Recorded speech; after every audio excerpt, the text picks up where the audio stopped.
김지의 돌직구쇼에 오신 여러분 반갑습니다. 김지혜입니다. 전 오늘도 저희 돌직구쇼 오픈 스튜디오 앞에 나왔습니다. 이재명 대표의 아들이 수사당국의 수사를 받았습니다.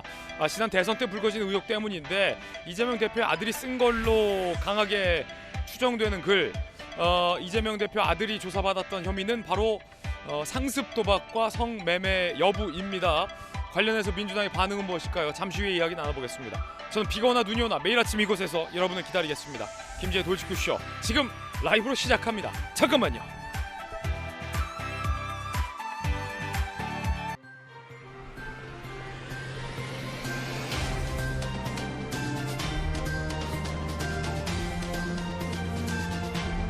신문 읽어주는 남자입니다. 민주당 일각에서 이재명 대표에 대한 소위 정치적 탄압의 배후에 한동훈이 있다라는 주장이 나왔습니다. 그러자 한동훈 장관은 나를 너무 과대평가하신 것 같다라고 맞받아쳤습니다. 잠시 후에 이 이야기 나눠보겠습니다. 오늘 조간신문 4가지 키워드 준비가 되어 있습니다. 먼저 첫 번째 키워드부터 살펴보겠습니다. 첫 번째 키워드는 이겁니다. 보복살인. 정말로 우려스러운 일, 개탄스러운 일, 안타까운 일이 또 벌어졌습니다. 왜 자꾸 이런 일이 반복되는 건지 모르겠습니다. 동아일보입니다.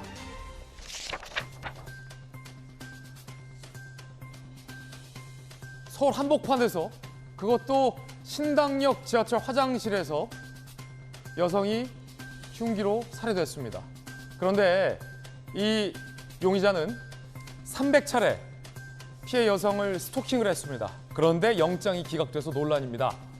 고소한 여성 영무원을 보복살인한 걸로 보입니다. 범행 당일에도 법원에 반성문까지 제출하는 치밀함, 진정한 반성이 아니었죠. 영장도 기각됐고 신변 보호도 중단이 됐습니다. 전문가들은 막을 기회를 수차례 놓쳤다라고 비판했습니다. 한 장관이 비공개로 이 장소를 찾았습니다. 이건 국가가 못 지킨 거다 라고 얘기했다고 합니다. 잠시 후에 이 충격적인 사건의 전말도 짚어보겠습니다. 이어서 두 번째 키워드 살펴보시죠. 두 번째 키워드는 이겁니다. 쌍방울. 쌍방울. 자, 세간의 의혹, 수사당국의 의혹은 이겁니다. 도대체 쌍방울과 경기도의 관계는 무엇이냐? 함께 보시죠. 이재명 대표의 측근이자 킨텍스 사장이 쌍방울로부터 1억 원의 법카를 받았었다라는 의혹도 제기됐고, 그 쌍방울 건물에 입주해 있는 아태평화교류협회 이화영 사장을 주축으로 했던 경기도 행사에서 쌍방울이 아태협의 우회로 지원한 거 아니냐는 의혹이 제기됐던 그 단체입니다. 그런데 이재명 대표의 사전 선거운동 불법 조직을 만들었다라는 혐의로 회장 등 50여 명이 공범 관계인 걸로 수사당국은 보고 있는 게 드러났습니다. 이거 불법입니다. 만약에 사실이라면 잠시 후에 이야기 나눠보겠고, 또 이 쌍방울의 전환사채 자금 세탁 정황, 검찰은 이 금액 중 상당수가 이재명 대표의 변호사비로 대납됐을 가능성도 있다라고 명시를 한 걸로 알려졌습니다.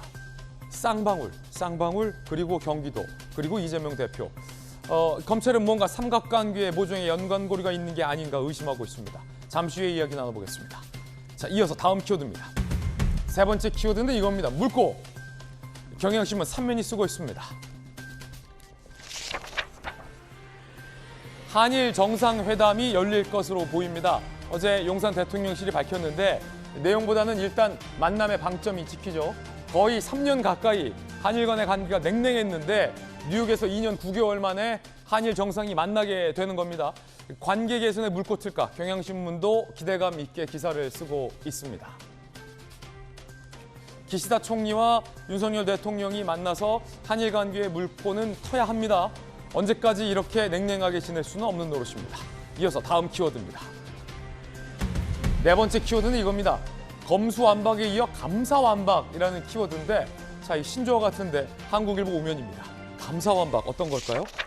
한국일보뿐만 아니라 많은 조간신문이 이 감사완박이라는 용어를 쓰고 있는데 여당의 용어입니다. 문 정권의 비리를 감추려 감사원의 권한을 완전 박탈하려 한다. 감사완박, 감사원법 개정 움직임에 대한 논란입니다. 야당은 무슨 소리냐? 정치 보복 악용을 막는 것이다. 권익위 봐라. 이렇게 맞서고 있습니다. 잠시 후에 이 감사완박 논란도 다뤄보겠습니다. 지금까지 신문 읽어주는 남자였습니다.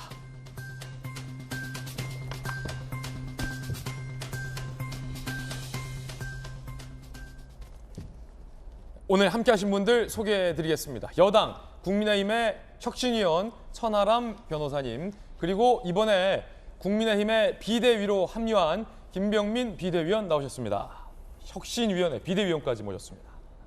돌직구쇼 좌장, 서울시정부 부시장을 역임한 민주당의 김영주 의원, 민주당의 대표적인 청년 정치인 전용기 의원 나오셨습니다. 어서 오세요. 자, 첫 번째 이야기는 이 뜨거운 논란입니다. 이재명 대표와 민주당에서는 이 정치 탄압, 정치 보복이다라고 규정하고 있는 논란입니다. 이재명 대표의 아들도 경찰에 소환됐습니다. 그런데 지난 대선 때부터 불거진 의혹 때문입니다. 첫 번째 이야기 지금 시작합니다.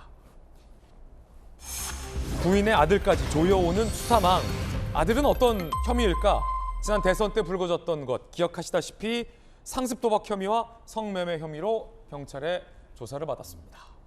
지난 대선에 이재명 대표의 아들이 쓴 글이 논란이 됐습니다. 상습 도박을 했다. 그리고 그 도박으로 딴 돈으로 성매매를 한 것 아니냐라는 글까지 나왔었는데, 도박에 대해서는 당시 인정을 했고 성매매에 대해서는 인정하지 않았었는데요.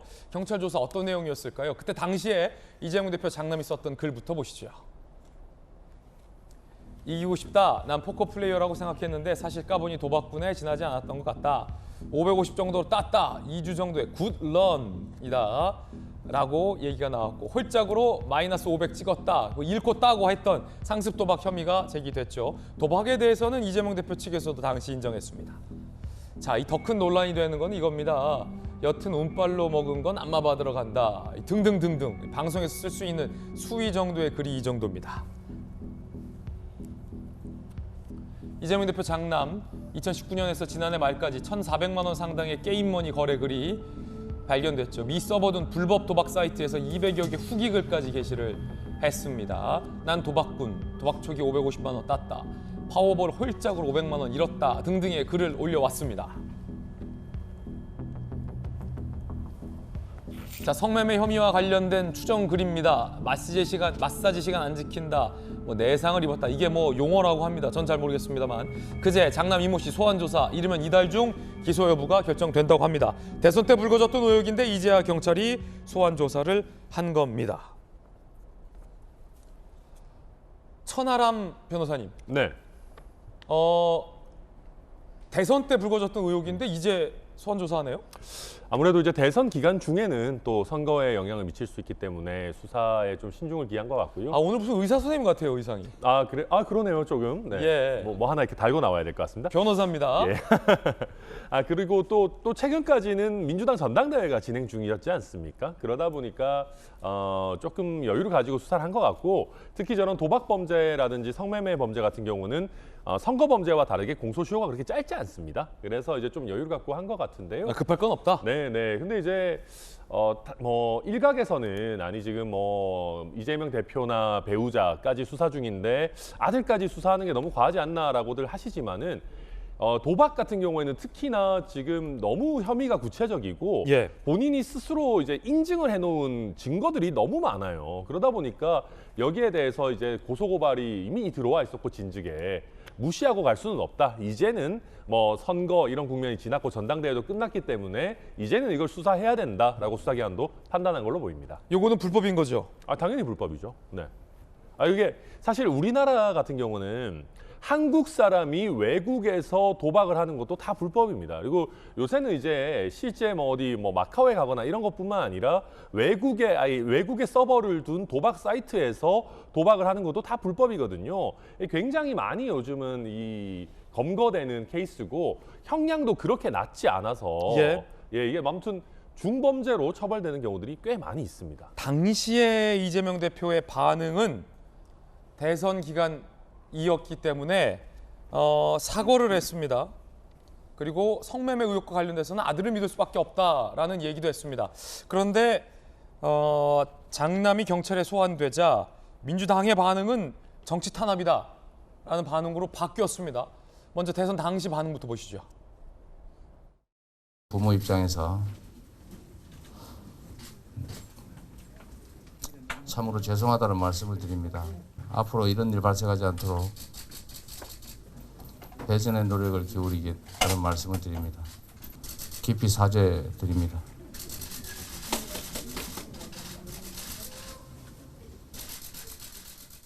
아드님 관련해서 어제 사과해 주시긴 네. 했지만 이제 마사지 업소 관련해서 후기 올린 것 두고는 이제 성매매 가능성이 좀 높다는 유추들이 좀 있잖아요. 그 성매매 사실은 없었다고 합니다.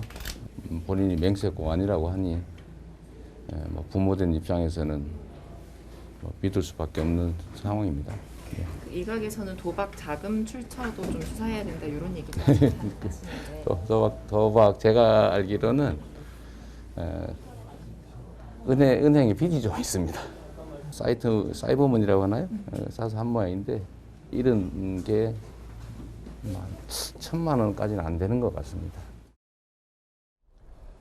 상습 불법 도박 혐의에 대해서 인정을 했습니다. 성매매 의혹에 대해서는 뭐 부모니까 믿을 수밖에 없지 않냐라는 다소 무기력한 반응도 나왔습니다. 장남이 관련돼서 경찰의 소환 조사를 받자 민주당의 반응은 좀 다릅니다. 들어보시죠. 정말 이것은 그냥 타켓수 딱 정해놓고 탈탈 털어가지고 나올 때까지 뭔가 문제 생길 때까지 하겠다라고 하는 의도가 있지 않는 이상 이 정도로까지 할 수가 있나 싶어요. 진짜 무도하고 너무하는 거 아니야. 다 먼지털이 수사하고 있는 과정에 나온 거 아닌가 싶습니다. 전방위적 수사, 압박 수사, 뭐 정치 탄압이죠. 정치 탄압이고 무도하고 먼지털이 수사에서 나온 것 아니냐라는 반응으로 바뀌었습니다. 전용기 의원님, 사실 이건 먼지털이 수사하다 나온 게 아니라 지난 대선 때부터 나왔고 이재명 대표가 직접 인정을 했는데 왜 지금 이재명 대표와 가까운 민주당의 반응은 그때는 미안하다더니 이제 와서 정치 탄압이다라고 주장을 하는 건지 조금은 온도 차이가 있습니다. 그러니까 포커 사이트에서 그 도박 의혹을 받고 있는 것은 본인이 깨끗하게 인정을 했고 잘못을 뉘우치고 있다라고 반성까지 했습니다. 뭐 그런 부분에서는 뭐 이것을 수사하는 거에서는 전혀 저희가 반발할 여지도 없다, 저는 그렇게 보고 있습니다. 그래서 이 수사는 아마 진행되는 대로 착착 진행이 될 건데 여기서 지금 반발하는 이유는 사실 이재명 대표를 향한 엄청난 그 전방위적인 수사를 저희가 굉장히 잘못됐다라고 표현을 하고 있는 겁니다. 그거와 맞물렸기 때문에 이런 반응이 나오는 거다? 그렇죠. 아들만 지금 수사하고 있는 게 아니지 않습니까? 지금 대선 이후에는 이재명 대표 본인도 수사하고 있고 그다음에 아내인 김혜경 여사도 수사를 하고 있고 아들도 수사하고 있어요. 근데 저희가 보고 있는 거는 나오는 거 없으니까 뭐 성남FC 같은 경우에는 뭐 제3자 뇌물 공여죄, 그러니까 뭐 구단주가 이재명이기 때문에 이재명한테 뇌물을 준 것 아니냐, 그러니까 이런 이상한 논리를 펴면서까지 기소를 하고 있는데 그 와중에 김혜정 여사도 소환 조사하고 있고 아들도 소환 조사하고 있고, 그러니까 무언가 나올 때까지 탈탈 털겠다 이렇게밖에 안 보이는 겁니다. 그래서 이건 좀 너무 과도한 수사 아니냐. 실제로 뭐 여당과 관련된 의혹들은 거의 수사도 진행되지도 않고 거의 불기소 처분하는 경우가 많은데 이재명 대표와 관련된 수사는 뭐 하나라도 걸리고자 뭐 하나라도 더 나오게끔 만들어가고 있다는 의심을 지울 수가 없어서 너무 압박 수사고 이거는 정치 보복 아니냐, 이런 반발을 하는 것입니다. 그렇군요. 아니, 전용기 의원 말 듣고 보니까 이재명 대표 본인도 수사, 김혜경 씨도 아내도 수사, 또 아들까지 수사하니까 좀 이 대표 심정은 좀 안 좋을 것 같고 이런 반발이 나오는 것 같은데, 그런데 또 한편으로 생각해 보면 뭐 혐의가 없어서 수사를 하는 게 아니라 아내는 법인카드 유용, 아들은 불법 도박의 성매매 의혹, 또 본인은 뭐 수많은 의혹, 또 이런 경우도 매우 드물기 때문에 그렇다고 뭐 아들 불법 도박은 빼주기도 그렇고 아내 법인카드 유용은 눈 감아주기도 또 그렇고 어떻게 됩니까?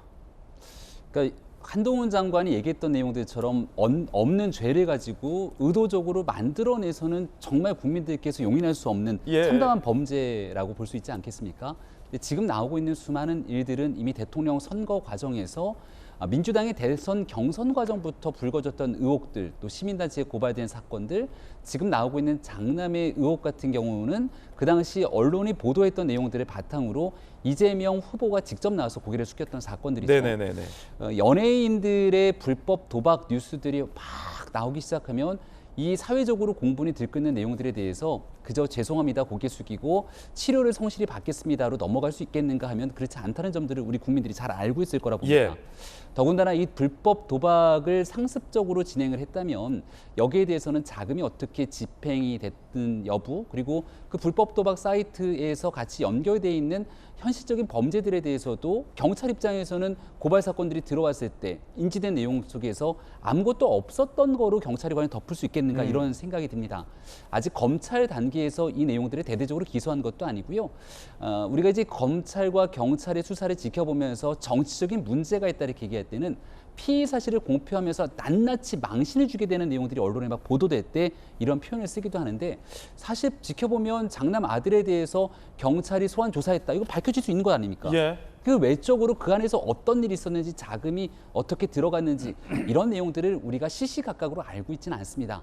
지난날 문재인 정부 초창기 때 적폐청산 수사라는 미명으로 전 정권뿐 아니라 전 정권에 이르기까지 엄청나게 강도 높은 수사들이 일어났을 때를 생각해 보게 된다면 뭔가 의도적으로 누군가를 표적 삼아 진행됐던 수사들이 적지가 않았습니다. 근데 지금 나오고 있는 일들은 특정 정치인들에 대한 표적이라기보다는 아마도 법인카드 유용이라든지, 그리고 불법 도박이라든지, 아니면 도시계획을 완전히 뒤틀어갖고 불법적으로 무언가 특별한 사람에게 혜택을 주는 범죄 행위들에 대한 순차적인 수사가 진행되고 있는 만큼 이 내용들에 대한 결과를 좀 차분히 지켜보는 것이 어떨까 합니다.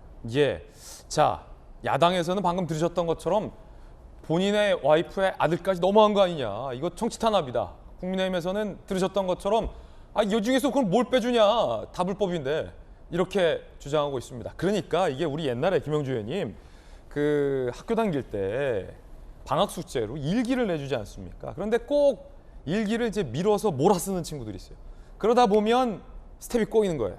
이거 그때 의혹 나왔을 때 경찰이 소환해서 수사했으면 한 번에 이렇게 몰려서 의심 안 받을 텐데 뭐 봐주고 그냥 굽고 끓이고 삶고 가만히 있다가 이제 와서 하려니까 뭐 다 한편에 겹쳐서 오해되지 않습니까? 그때 했어야죠.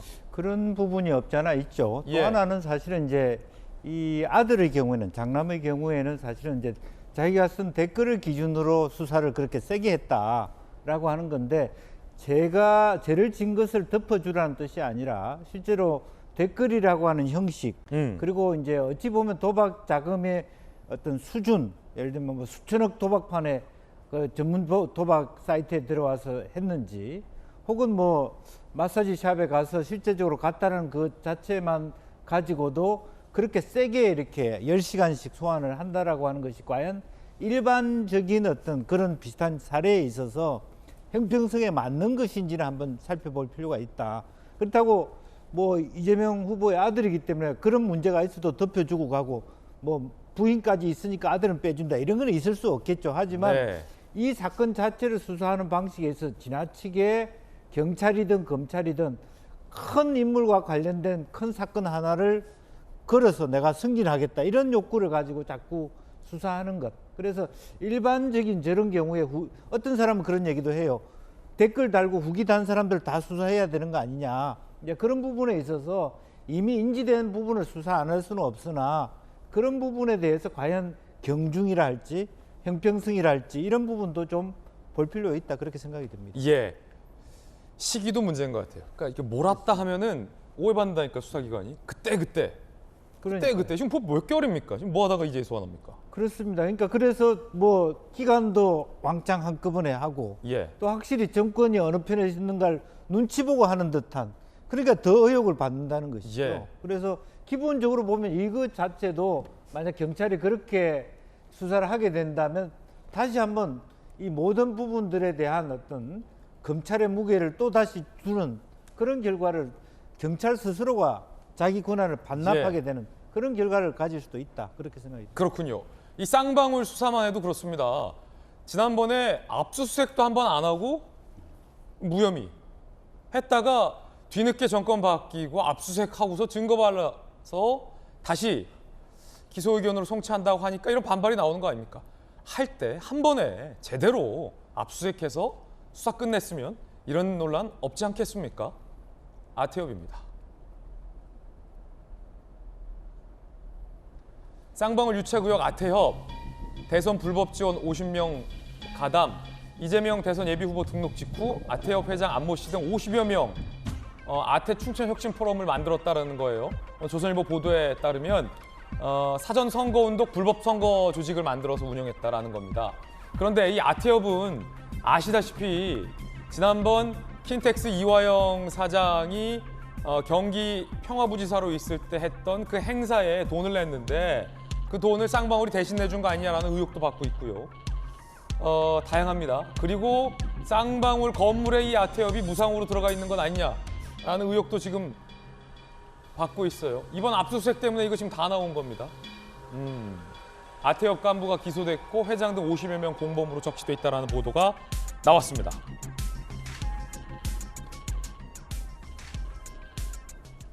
아태협, 쌍방울, 경기도 굉장히 긴밀한 거 아니냐? 수사당국은 이렇게 보고 있는 것 같습니다. 이 삼각관계라는 겁니다.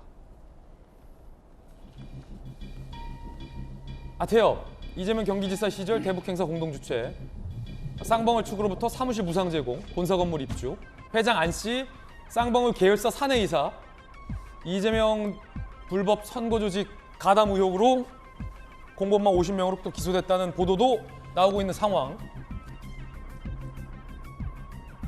거기에 이화영 부지사에게는 쌍방울 법인카드, 그리고 쌍방울 사회이사 출신, 아태협 대북행사 주도, 아태협 행사에 쌍방울은 수억 원 지원 의혹, 거기에 쌍방울이 변호사비 대납한 거 아니냐라는 의혹. 천하람 변호사님. 네. 굉장히 많은데 분명한 건 뭐 이재명 대표를 차치하더라도 쌍방울, 아태협, 경기도 간에 굉장히 뭔가 긴밀한 의혹들이 한 3가지 지금 나왔어요. 어떻게 보세요? 일단 아태협이라는 조직이 선거를 지원하기 위한 조직이었던 것 같아요. 지금 보면 뭐 필승 결의를 다지고 뭐 이렇게 막 조직화를 하고 수십 명이 모이고, 먼저 이거부터 말씀드리면은 당연한 얘기지만 공식 선거 캠프 외에 이런 별도의 사조직에서 선거 운동하는 거는 다 불법입니다. 예비 후보 기간. 다 불법이에요? 그럼 예를 들어서 네. 천하람이 대선 후보에 나갔어요. 그래서 천하람 변호사랑 평소 뭐 친하게 지냈던 네. 그룹 원방울, 한방울이 네, 네. 조직을 만들어서 천하람 만세 모임을 해서 선거운동을 했어요. 네. 그게 불법이에요? 그런 거 하면 안 됩니다. 예비운동 기간에는 공식 선거 캠프에서만 조직적인 선거운동을 해야 되고, 뭐 개별 사람들이 개별적인 지지를 하는 것은 괜찮은데 이런 식으로 뭐 조직을 짜가지고 선거운동 그 자체만을 위한 조직 운영하는 것은 당연히 법위반 소지가 매우 크고요. 이 보도에 따르면 그 아태협의 회장 등 50명이 그런 불법 조직을 만들었다는 거군요. 그렇죠. 의혹이에요. 네, 그런 의혹이고, 그리고 아시겠지만 그런 형태의 조직을 만들 때 꼭 따라오는 게 돈입니다. 왜냐하면 돈이 없으면 그런 조직이 안 생겨요. 하다못해 뭐 사무실 공간도 있어야 되고 사람들 모이면 밥도 먹고 술도 먹고 하다 보면 결국 조직화라는 건 돈과 다 연결돼 있는 것이거든요. 그럼 이 돈이 어디서 왔겠는가? 지금 이 보도들에서 확인되는 것은 쌍방울 쪽에서 뭔가 어떤 지원이 있었던 게 아니냐, 이런 의혹들이 나오고 있는 것이거든요. 그런데 이 쌍방울이라는 곳이 단순히 아태협만 일회적으로 후원했던 것이 아니고 이재명 대표와 관련이 매우 높은, 사실상 최측근이라고 할 수 있는 이화영 전 킨텍스 사장과도 연결이 되어 있고, 뭐 법인카드 줘가지고 1억 정도 쓸 수 있게 해주고 막 이런 것들이 줄줄줄 나오다 보니까 이 어떤 전체적인 것들이 이재명 대표의 당시 대선 캠페인 전체를 후원하기 위한 하나의 공고한 삼각편대가 아니었느냐라는 얘기가 나오는 것입니다. 쌍방울이 아태협에 사무실도 무상으로 제공하고, 아태협 회장은 또 쌍방울 계열사의 사내이사 출신이고, 그렇죠. 쌍방울은 또 평화부지사에게 법카도 주고, 쌍방울이 또 아태협에게 경기도 행사 우회적으로 지원하고, 그렇죠. 변호사비까지 준 거 아니냐. 여당에서는 이렇게 보고 있는 거군요. 쉽게 얘기하면 스폰서였던 거 아니냐, 그런 얘기를 하는 겁니다. 예. 자, 전용기 의원님. 네. 쌍방울. 이재명 대표는 물론 내복 한 벌 사위본밖에 없다라고 얘기하고 있어요. 이걸 사실 뭐 수사 중인 사안을 저희가 뭐 가부 여부를 말씀드리기는 좀 어려운데, 그러니까 이런 내용들인 거죠. 뭐 스폰서 의혹이라든지 뭐 다양한 수사상의 내용들이 지금 다 이제 공표가 되고 있는 거고, 여기서 더 문제는 이 모든 게 이재명을 사실 쪼아 들어가기 위해서 만든 것이 아니냐, 뭐 그런 기획적인 수사가 아니냐라고 하는 것입니다. 만약에 이 수사상에서 나오는 내용들이 쌍방울과 그리고 뭐 이화영 부지사, 뭐 법인카드 관련해서 문제가 있다면 당연히 처벌받아야 되는 것은 이건 변하지 않는 것이라고 보고 있습니다. 그러나 이 모든 사안들이 꼭 이재명을 타켓으로 해서 이재명이 잘못된 것처럼 이야기하기 위해서 다방면으로 치고 들어온 것은 좀 부적절하다. 그래서 이 수사상을 좀 지켜봐야 되는 것이고 이화영 부지사 입장도 한번 들어봐야 되는 거 아닙니까? 그러니까 수사 중에 해당 내용들이 저는 완벽하게 밝혀졌으면 좋겠다 이런 말씀을 좀 드리고 싶습니다. 예. 그리고 아까 전과 이 내용들이 결국 일맥상통하는 것 같은데 그냥 냉정하게 봐서 이게 공정한 수사인가 이것을 사실 검찰이나 경찰 수사기관에서 증명하는 것이 국민들이 봤을 때 이것이 예. 정말로 그냥 보복 수사가 아닌가라는 의구심을 지울 수 있지 않을까 저는 그런 말씀드리고 싶습니다. 그렇군요. 경기도 부지사 이화영 사장에게 제공됐다라는 의혹. 자, 김용주 의원이 마침 서울시 부시장을 하셨습니다. 김용주 의원님, 네. 솔직하게 말씀하십시오. 서울시 부시장 했을 때 쌍방울로부터 법인카드 받으셨습니까? 그런 거 전혀 없었죠. 그러면 김용주 의원님이 서울시에서 받은 법인카드만 쓰기도 힘들었어요. 서울시 부시장 할 때 네. 서울시가 주도했던 행사에 혹시 쌍방울이 우회 지원했다라는 의혹 제기된 적 있으십니까? 그런 적이 없죠. 뭐 서울시는 충분히 되고 아마 경기도도 뭐 행사 자체를 가지고 다른 데서 후원받을 만한 그런 곳은 아니라고 그럼 혹시 보여집니다. 김용주 의원님 서울시 부시장 하셨을 때 쌍방울에서 사회이사 하신 적 있으십니까? 그런 적은 없습니다. 예. 네. 그럼 이례적인 경우네요? 그것은 이제 경기도의 행사라기보다는 경기도의 평화부지사다 보니까 경기도가 예. 접경지가 있습니다. 남북 그렇죠. 교류 부분이 있었기 때문에 아마 아태협이라고 하는 곳이 남북 교류 기관이었기 때문에 그런 것과 관련된 행사들을 많이 했고 오히려 그 내부적으로 보면 사실은 그 동안에 뭐 민하협이라든지 예. 또 뭐 예찬 전 총리님 같은 경우는 어떤 남북 관계 개선을 위해서 네네. 많은 노력을 했고 또 그런 부분에 대해서 경기도가 역할을 하겠다는 취지의 민간의 활동 그런 활동에 대한 지원이었다 그렇게 봐야 될 것 예. 같고 좋은 단체 경기도는 같은데 아마 예. 명의 후원이라 그렇게 했을 것 같은데요. 좋은 단체 같은데 왜 불법 선거 운동을 했다는 의혹이 제기됐을까요? 그런 부분에 있어서는 아까 천하람 변호사가 얘기한 것처럼 그러니까 실제적으로 보면 저런 단체도 본 선거 캠프에 실제로 직능 단체로 등록해서 충분히 선거운동할 수 있는 합법적 공간이 있음에도 불구하고 합법적 공간이 아닌 사전에 예. 그런 선거운동을 하는 것이 네. 불법이라고 하는 측면이 있는 것 같고요. 이제 그런 부분을 좀 구분할 필요가 있을 텐데 이걸 다 모아가지고 뭐 전환사채 문제, 뭐 이재명 뭐 변호사비 대납 문제를 한꺼번에 하다 보니까 이것을 계속 부풀려서 추가적으로 인지하고 있는 거 아닌가. 예. 그리고 실제로 보면은 그 이화영 또 혹은 뭐 남북 관계에 관련돼 있는 소위 여러 어떤 그동안의 남북 문제 해결을 네. 위해서 노력했던 분들도 다 같이 엮어 보려고 하는 시도도 눈에 보인다. 저는 그렇게 봅니다. 그렇군요. 네. 잘못된 부분도 있지만 엮어보려는 것처럼 보이기도 한다. 네. 그러면 쌍방울이 굉장히 많은 걸 경기도와 아태협에게 지금 주었다라는 의혹이잖아요. 이재명 대표의 변호사비는 쌍방울이 대납했다고 보십니까? 안 했다고 보십니까? 저는 뭐 알 수가 없죠. 알 알 수 수가 없죠. 없는데 이제 그런 이제 의도죠. 그러니까 과연 쌍방울이라는 곳이 아태협을 통해서 남북 관계 예. 부분에 대한 지원을 한 건지 사실은 말은 형식으로는 남북 관계지만 이재명과 이하영을 도운 것인지 준 건지. 그것을 정확하게 가려내는 것이 핵심이라고 보여집니다. 법관은 또 왜 준 건지. 네. 그리고 실질적으로 보면 그 당시에는 실제로 서울시도 그렇고 경기도도 그렇고 남북 교류할 수 있는 돈이 쌓이고 쌓였어요, 사실은. 쌓이고 쌓였어요. 예, 돈을 더 받아야 될 이유가 없었습니다. 사실은 남북 간에 말하자면 인도적 지원을 위한 돈은 굉장히 많이 쌓여 있는 상태고 지금 현재 서울시도 예. 그렇고 경기도도 그렇습니다. 그런데 그것마저도 교착 상태였기 때문에 예. 서울시나 경기도가 남북 교류와 관련된 돈을 받아야 될 이유는 없다. 없다. 그렇다면 이제 경찰이 보는 관점은 그런 관점이 아니라 남북 관계의 개선을 위한 관점이 아니라 이화영을 통해서 이재명 혹은 이해찬 이런 그룹들을 포섭하려고 하는 로비 내지 청탁 그런 것으로 볼 가능성이 매우 높다 그렇게 보여집니다. 예. 수사를 해봐야 될 것 같습니다. 아직 뭐 단언할 수는 없다라는 말씀 거듭드리겠고 이재명 대표는 변호사비 대납 의혹에 대해서 전혀 사실 무근이다라고 강하게 부인하고 있다라는 입장도 재차 밝혀드립니다. 이 모든 수사의 배후에 한동훈이 있다라는 주장이 민주당 일각에서 제기됐습니다. 그러자 한동훈 장관은 뭐라고 반응했을까요? 이재명 대표를 탄압하려는 시나리오가 있고 그 시나리오의 배우가 장관입니다라고 얘기를 했더라고요. 그래서 이에 대해서도 혹시 입장이 있으신지 궁금합니다. 저를 너무 과대평가하시는 것 같고요. 없는 죄를 덮어 씌우는 거는 제가 그걸 당해봤기 때문에 제일 잘 압니다. 절대 안 되는 거고요. 다만 있는 죄를 덮어달라는 거는 전혀 다른 얘기입니다. 범죄 수사를 받던 사람이 다수당의 대표가 됐다고 해서 죄가 있더라도 덮어달라고 얘기하는 것을 국민 누가 수긍할 수 있겠습니까? 검찰과 경찰이 공정하고 투명하게 수사할 거라고 생각합니다. 김병임 대변인님, 예. 솔직히 말씀하십시오. 한동훈 장관이 검찰 엘리트들 다 소집해서 이 수사 다 그렸죠. 아들 소환, 아내 소환, 쌍방울 압수수색 다 그렸죠. 배후에서. 한동훈 장관은 너무 과대평가하시는 게 아닌가 싶은데요. 그 정도 안 됩니까? 한동훈 장관 하는 일이 꽤 많은 것 같습니다.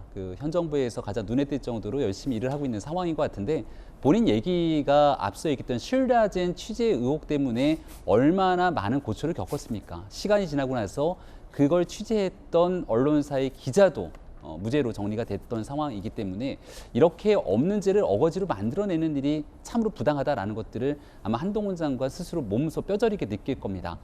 근데 이 쌍방울에 관련된 내용들 때문에 지금 또 많은 일들이 펼쳐지고 있는 건데요. 벌써부터 눈에 보이고 있는 실체적 진실들이 하나둘씩 드러나지 않습니까? 과거 전 정부 때 참 많이 썼던 얘기 하나가 기억나는 게 있는데요. 문제가 있을 때 숨기려는 자가 범인이다 이런 얘기 기억하실 겁니다. 예. 쌍방울의 실질적인 소유주로 볼 수 있는 사람들이 도피성 해외 출국해서 잠적하고 사라졌죠. 예. 죄가 없다면 그분들은 왜 나갔을까요? 그리고 검찰의 수사 상황을 몰래 빼돌려 갖고서는 쌍방울에게 갖다 줬던 사람들이 있다면 아니 아무런 죄가 없는데 왜 그런 범죄 행각들이 계속 벌이고 있는 거죠? 라고 되묻지 않을 수가 없을 겁니다. 쌍방울이라는 회사도 주식회사이기 때문에 여기에서 이 회사의 재무 상태가 좋지 않음에도 불구하고 엉뚱한 방식으로 돈을 끌어다가 특정 정치인을 위한 일들에 쓰였다면 이는 주주들에게도 엄청나게 큰 피해를 양산시켰던 중대 범죄 행위가 아닐 수 없을 겁니다. 지금 나와 있는 얘기들을 퍼즐을 하나둘씩 맞춰가기에도 굉장히 고심의 시간들을 겪고 있을 것 같은데요. 오히려 검찰이 야 이거 야당 대표가 연루된 사건이니까 적당히 대충 하나 덮어 라고 해서 사건이 유야무야 끝난다면 과연 국민들께서 이런 사실들을 용납할 수 있겠습니까? 또 마지막으로 하나 더 말씀드리고 싶은 건 정치 보복 이렇게 얘기하는데요. 윤석열 정부 들어서 지금 대통령실, 과거 청와대 이제 개방하지 않았습니까? 기존에 있었던 캐비넷 탈탈 털어갖고 전 정부에서 이런 것도 나왔네? 계속 수사 상황에 줘가면서 여기에 대한 수사가 진행된다면 그때 정치 보복이라고 할 말이 없을 겁니다. 네, 이 모든 일들 다 연속성 있게 국민 앞에 펼쳐진 진실을 규명하는 과정이다라고 다시금 말씀드립니다. 자, 여야의 다양한 이야기 전해드렸습니다. 이번엔 저희가 준비한 두 번째 이야기인데 지금 가장 충격적인 사건으로 회자되는 이야기입니다. 함께 보시죠. 서울 한복판에서 신당역 화장실에서 스토킹 가해자가 피해 여성을 보복 살인하는 충격적인 사건이 발생했습니다. 어떻게 이런 일이? 신당역 참극, 스토킹 가해자의 보복 살인.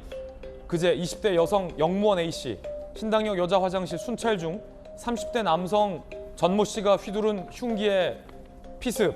당시 비상벨로 도움을 요청했고 사회복무용 그리고 시민 등이 가해자를 제압했지만 여성은 끝내 숨졌습니다.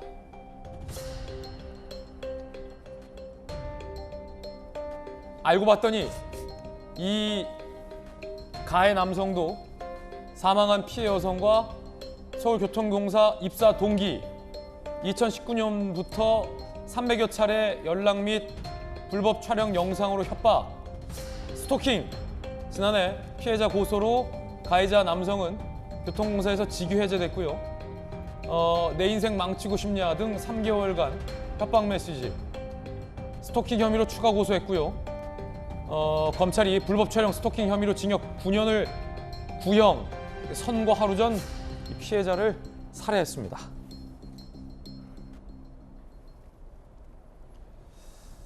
정말로 끔찍한 사건입니다. 당시 상황에 관련해서 여러 관계자들의 인터뷰도 들어보시죠. 화장실에 문 안에 이렇게 들어가 있는데 열자마자 바로 멱살 잡고 끌어내려서 기부해서 이렇게 제압을 하는 상황이기 때문에 문장도 집어넣고 이 뒤를 닦고 있었던 거야. 오늘 갖다 꽉 잡아버렸나 보다. 이 가해자가 치밀하게 계획을 범행한 흔적도 많은 이들의 소름을 돋게 하고 있습니다.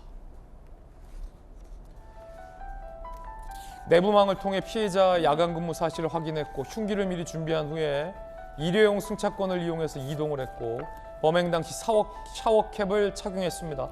근처에서 1시간 10분여간 피해자를 기다렸던 치밀한 범행 흔적이 나왔습니다.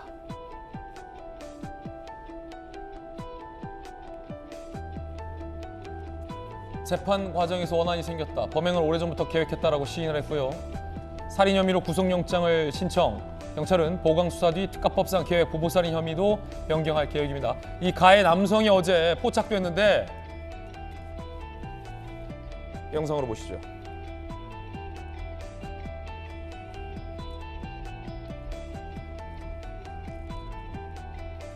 자, 한 병원에서 치료받고 이송되는 과정에 취재진의 카메라에 포착이 된 가해 남성입니다. 체구가 작아요. 체구가 작고 평범한 인상착의를 보였는데 이렇게 잔인하고 치밀한 집요한 수년간의 범죄 끝에 여성을 살해하기까지 한 잔인한 범죄 용의자입니다. 천하람 변호사님, 네. 너무나도 치밀했고 잔혹하기도 하고 그런데 스토킹 행위가 뭐 수백여 차례 이렇습니까?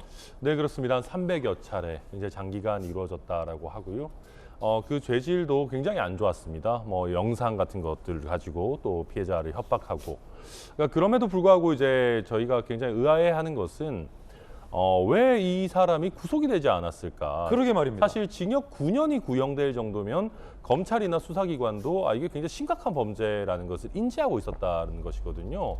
그래서 조금 그 부분에서 의아함을 감출 수가 없고요. 물론 재판부도 법원도 신이 아니기 때문에 이 사람이 이런 걸 할 것을 미리 알 수는 없었겠습니다만은 이 범죄 행위의 중대성을 조금 더 면밀하게 살폈어야 되는 것 아닌가 하는 아쉬움이 남고, 그러니까 아무래도 지금 서울교통공사라고 하는 안정적인 직장이 있고 또 주거지가 일정하고 더 나아가서는 아마 증거가 어느 정도 확보돼 있다라는 점이 구속 필요성을 낮추는 요소가 됐을 수 있지 않을까. 아하. 저는 그러다 보니까 이게 참 안타까운 사건이 발생하게 됐다, 그렇게 보고 있습니다. 지금 잘 짚어주신 게 가장 뜨거운 논란이 왜 구속영장이 기각되느냐라는 부분입니다.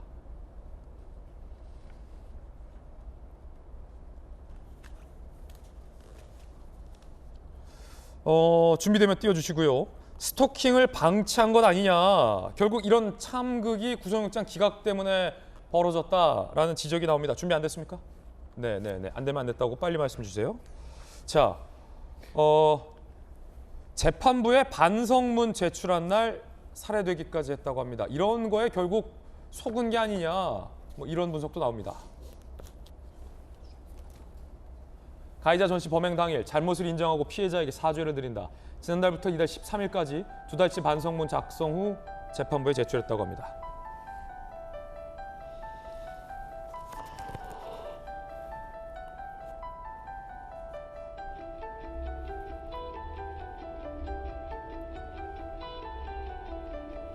법원은 주거지 일정 보주 우려가 없다고 기각됐습니다. 사건 관계자는 전 씨가 회계사 자격증 있는 점이 참작됐다고 합니다. 아니 회계사랑 구속영장 기각이랑 김병임 대변인님 뭔 상관입니까? 저 기사를 보고 정말 분노하지 않을 수가 없었는데요. 구속영장을 신청했을 당시가 작년 10월 달, 그 당시 경찰이 긴급 체포를 하고 구속영장을 신청을 했다고 합니다. 그렇다면 긴급 체포를 하게 됐던 상황 속에서는 뭔가 심각한 문제가 있다고 인지를 했을 것이고, 그렇게 체포가 된 상태에서 구속영장이 만약에 기각이 되면 풀려나고 난 뒤에 스토킹 범죄를 저질렀던 사람의 감정이나 심정 상태를 봤을 때 더 큰 범죄로 이어질 가능성이 높다는 점을 재판부가 왜 헤아리지 못했을까, 이런 생각을 지울 수가 없고요.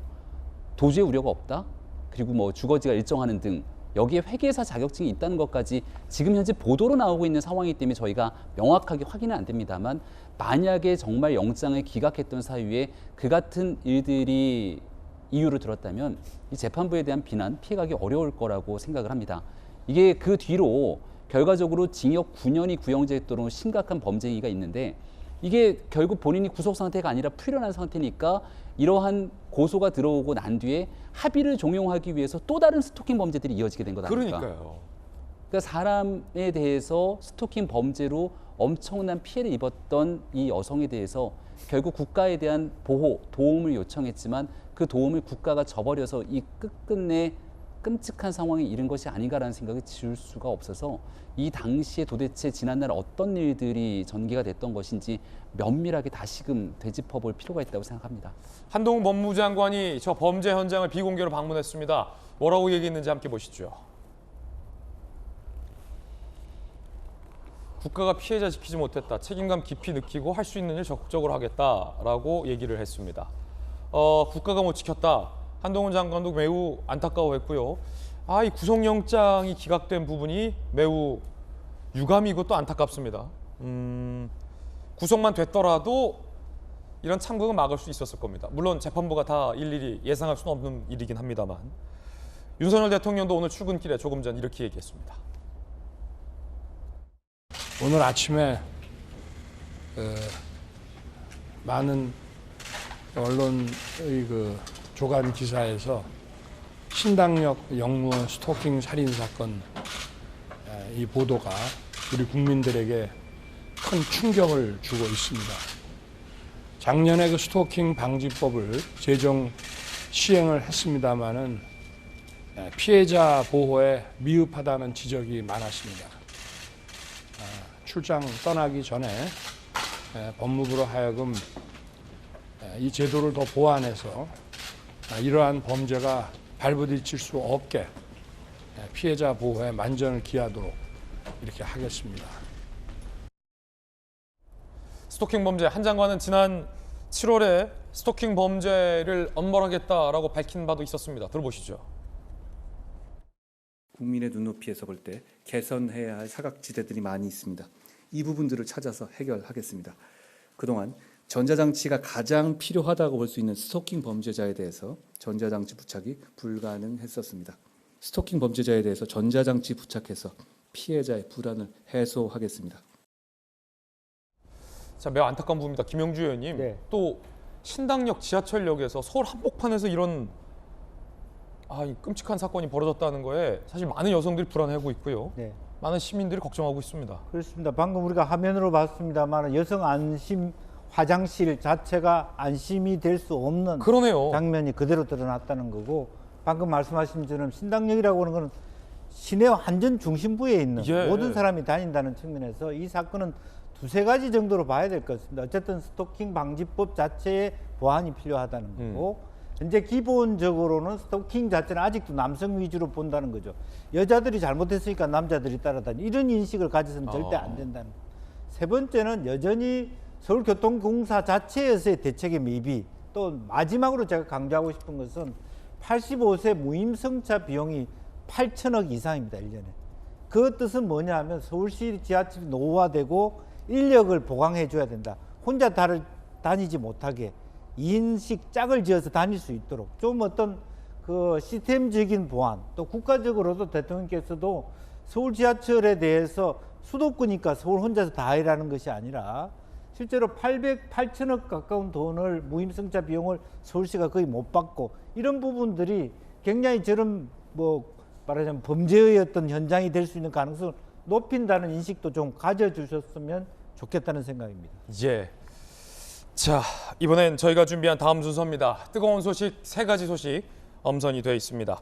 과연 첫 번째 소식은 어떤 건지 함께 보시죠.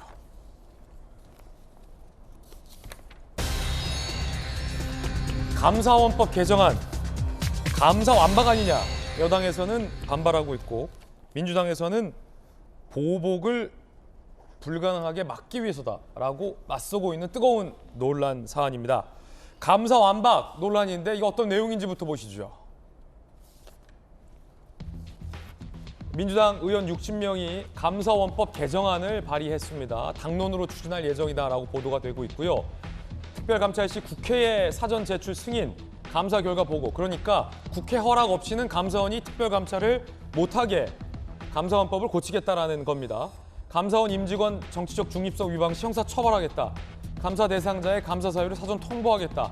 감사위원회의 의결을 공개하겠다 등의 내용인데 가장 중요한 건 국회의 허락 없이는 특별감찰을 못하게 막겠다라는 법안 골자입니다. 감사원 안팎에서 특감은 신속, 은밀히 핵심인데 국회 승인 먼저 받으라는 건 감사하지 말라는 거다라고 반발하고 있습니다. 이런 논란이 가능해질 것 같습니다. 예를 들어서 지금 국회 구성이 민주당이 절대 다수를 갖고 있는데 권익위의 권익위원장은 민주당 의원 출신의 야당 인사입니다. 그럼 권익위를 신속하고 은밀하게 특별감사를 하고 싶은데 국회의 사전 허가를 받게 되면 민주당을 통해서 피감기관에게 사전 다 통보가 되면 이게 어떻게 감찰이 되느냐라는 논란이 가능해질 것 같습니다. 사실상의 감사원의 특별감사를 무마시키려는 건 아니냐라는 논란도 자연스럽게 일고 있는 상황입니다. 여야 의견 한번 들어보겠습니다. 먼저 발의한 민주당의 전용기 의원 측부터. 네. 특별감사를 통해서 사실 전 정부 인사 찍어내기라고 볼 수밖에 없는 상황이었었습니다. 왜냐하면 그 전현희 국민권익위원장 같은 경우에 왜 감사를 했는지 들여보니까 출퇴근 시간이 안 맞다 이런 걸로 감사를 했던 것이거든요. 그러니까 사실 그 세종에도 집무실이 있고, 세종이 정확하게 잘 모르겠습니다. 지역에도, 지방에도 집무실이 있고 서울에도 집무실이 있는데 여기를 양쪽을 왔다 갔다 하는 경우가 있습니다. 그런데 사실 다른 내용, 정말로 위법한 비리가 있다거나 혹시나 잘못된 행위를 했을 때 우리가 많이 얘기했던 법카 내용들이 있다거나 그런 감사 내용이 있고 거기에 특감을 들어갔다 그러면 잘못을 한 거 있으니까 이것을 감사할 수 있겠구나라고 국민적으로 납득을 할 수 있을 텐데, 국민들도 납득을 할 수 있을 텐데 할 게 없으니까 그냥 정정부 인사를 찍어내기 위해서 너 출퇴근 시간이 좀 이상한데 그거 제보 받았으니까 내가 감사해볼게 라고 지금 감사를 하고 있다는 거예요. 사실 국민권익위원장뿐만 아니고 전 정부 인사들을 타겟으로 한 감사들이 굉장히 많았습니다. 다양한 국민의힘에서 몇 군데에 알박기 인사다라고 지목을 한 군데가 있습니다. 그 국회에서 지적이 되었었던 거고 꼭 그 기관들을 대부분 감사 대상으로 포함이 되었다는 거죠. 그러니까 저희 민주당 입장에서는 왜 이 기관들만 특정을 해서 특별감사를 들어가느냐. 문제가 있다면 전방위적으로 감사를 하는 것은 당연히 있어도 될 일이고 당연히 해야 할 일이지만 이렇게 전 정부 인사들 그리고 알박기라고 국민의힘에서 주장하고 있는 곳만 특정해서 특별감사를 들어가는 것은 이것은 누가 봐도 정치보복 형태로 볼 수 있다. 왜 감사원이 정치보복의 그런 냄새를 풍기느냐라고 얘기를 하고 있는 겁니다. 그래서 해당 부분에서 감사원이 정치보복 형태를 띠지 못하게끔 어느 정도 제어하는 조정장치다 이렇게 보고 있고요. 사실 국회에 허락을 받고 감사를 해야 된다. 꼭 이런 골자는 아닙니다. 혹시나 문제가 있는 것은 저희가 지적할 수 있게끔 만드는 개정안이다. 이렇게 봐주시면 좋을 것 같습니다. 자, 그렇다면 여당의 김병민 비대위원님. 네, 민주당 입장에서는 발의를 해놓고 여론이 안 좋으니까 이것이 이제 당론 추진에 대해서는 슬그머니 한 발을 빼는 모습처럼 비춰집니다. 감사원에 대해서 이제 정치적인 문제 제기를 했는데 감사원의 독립성이 굉장히 중요하다고 얘기를 해놓고 법안에는 오히려 감사원의 독립성을 해치고 국회에 예속시키는 법안처럼 만들어놨죠.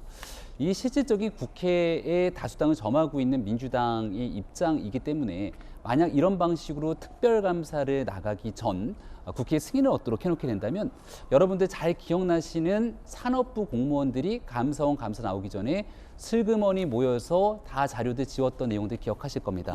이른바 신내림 그리고 기타 등등 얘기했던 그 신내림이 가능해진다? 이런 일들이 지난날 문재인 정부 감사원 시절에도 어떻게 이 사람들이 감사를 온다는 걸 알고 그 전에 얼른 모여갖고서는 그 내용들 막 사사사삭 정리를 해서 사법 처리 다 되지 않았습니까? 이런 상황들이 있었을지언인데 국회의 특별감사에 대한 보고를 먼저 하게 한 다음 결국 감사를 나가게 한다면 실질적으로 대한민국에 문제가 있는 기관들에 대한 감사를 하지 말도록 국회가 꽉 틀어주겠다는 것밖에 되지 않는 것 아니냐 이런 얘기를 드릴 수밖에 없고요.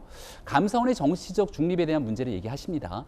근데 문재인 정부 시절 과연 감사원이 정치적으로 중립적인 모습들을 보였는가라고 얘기를 했을 때 문재인 정부의 김오수 검찰총장을 기억하실 겁니다. 원래 정부의 법무부 차관이었습니다. 근데 이 문재인 정부랑 가까운 이 인사를 감사원의 감사위원으로 집어넣기 위한 노력을 했는데 정치적으로 문제가 있다고 끝끝내 감사위원이 되지 못했던 적도 있죠. 그러니까 지난날 감사원에서 전 정권 동안 계속해서 감사를 했던 4대강 감사를 줄기차게 요청했던 등등에 대한 내용들을 다시금 반추해서 되돌아볼 필요가 있다는 말씀드리고 결론지어서 얘기하면 지금 있게 되는 감사가 전 정권에 대한 많은 일들이 향할 수밖에 없습니다. 왜냐하면 이제 집권한 지 4개월밖에 안 됐습니다. 실행한 지 얼마 되지 않는 상황에서 어떤 감사가 진행될 수 있겠습니까? 당연히 지난날 쌓여왔던 연속성상에 있는 지난 정권의 기관들에 대한 감사들이 진행되는데요. 한 내년 이맘때쯤 돼서 여러 일들이 윤석열 정부에서 집행이 되고 나면 대한민국 정부가 100% 완벽할 수 없기 때문에 또 감사가 진행될 수 있습니다. 그때도 현 정권에 대한 엄밀한 감사가 진행되지 않는다면 야 이거 좀 편향적이지 않냐 지적할 수 있지만 지금 상황에서 전 정권에 관련된 감사 진행된다고 감사를 무력화시키는 것 아니 지은 죄가 뭐가 그렇게 많길래 감사원까지 무력화시키는 거야? 라는 지적 피해갈 수 없다고 봅니다. 여야가 굉장히 지금 사실 치열하게 다투는 대목이 이 대목입니다. 들으셨던 것처럼 아니 사람 출퇴근 갖고 특별감사 계속 연장하는 법이 어디 있어? 정치보복 못하게 막기 위해서다라는 야당의 입장. 국민의힘 이에 대해서 지은 죄가 얼마나 많길래 이제 감사도 못하게 신내림 또 하게? 라고 의심하고 있어요. 감사원장 출신의 최재형 의원은 뭐라고 얘기했을까요? 들어보시죠.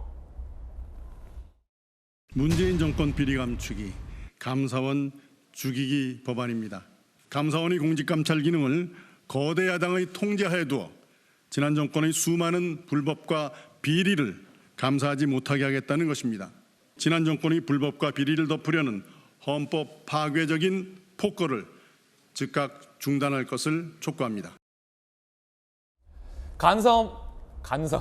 감사원법 개정 법안. 요거 감사완박이냐 아니면 감사원복이냐 여야가 치열합니다. 여러분 어떻게 생각하십니까? 감사완박탈이냐 아니면 감사원복이냐.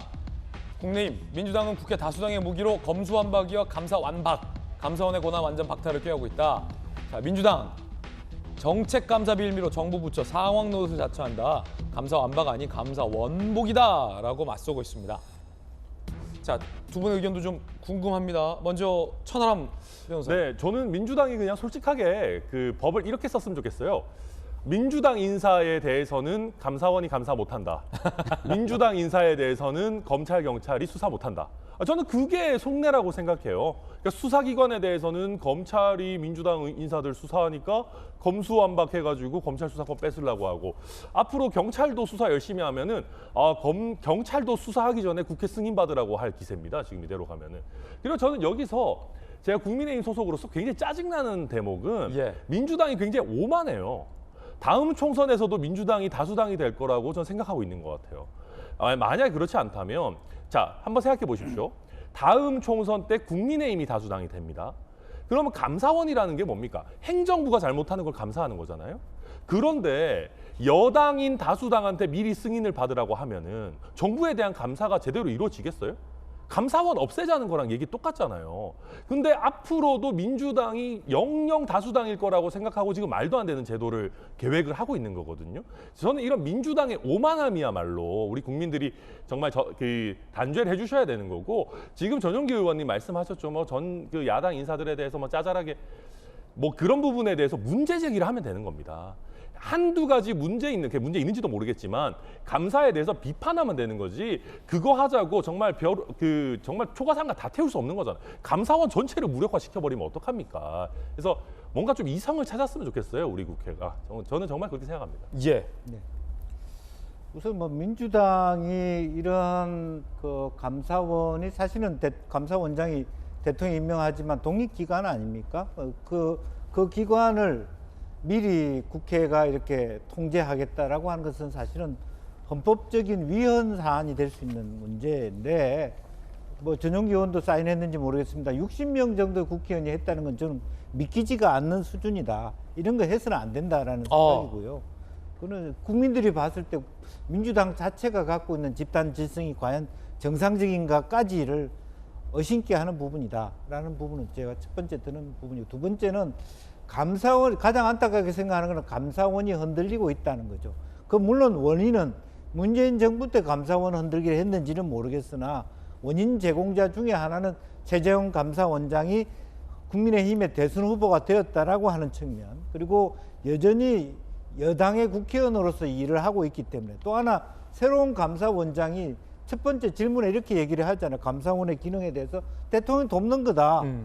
이렇게 의심을 할 수 있는 빌미를 제공했다라는 부분은 우리가 짚고 넘어갈 수밖에 없지 않아. 그래서 저는 조금 더 여야 모두가 감사원에서 손을 떼는 그런 것이 더욱더 지켜져야만 이 나라가 올바로 간다. 저는 그렇게 생각합니다. 민주당과 감사원 모두를 질타했습니다. 전유기 의원님. 네, 감사원이 사실 독립적인 기관으로서 보장을 받아야 되죠. 그래서 사실 우선적으로 특별함을 허락받는다 이렇게 접근해서는 안 될 것 같고요. 사실 우리 천하람 변호사님 말씀해 주신 것처럼 지적하면 바뀔 수 있게끔은 충분히 할 수 있지 않나 이런 생각이 있습니다.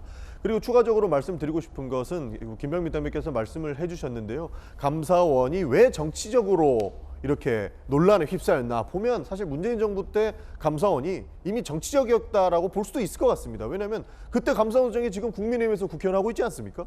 그때부터 사실 굉장히 정치적이었고, 그래서 민주당 의원들한테 질타를 좀 받았었던 거고, 국민의힘 대통령 후보가 되어가지고, 그리고 국민의힘 국회의원으로 지금 활동하고 있으니까 그 사람이 진짜 감사원장으로서 정치적으로 떳떳했냐, 본인이 자초한 일이다 이런 말씀을 좀 드리고 싶고, 추가적으로 우리 김영주 의원께서 말씀을 해주셨지만 지금 현 감사원도 정치적으로 굉장히 논란에 휩싸여 있습니다. 최재해 이제 감사원장이 대통령을 돕는 기관이라고 이야기를 했어요.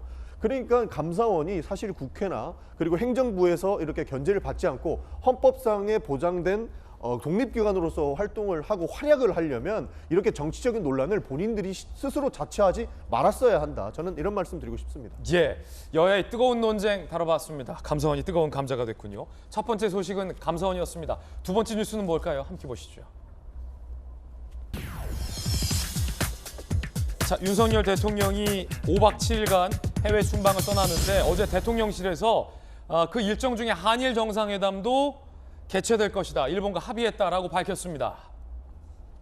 그 2년 9개월 만에 그렇다면 뉴욕에서 한일 정상들이 만나게 되는 겁니다.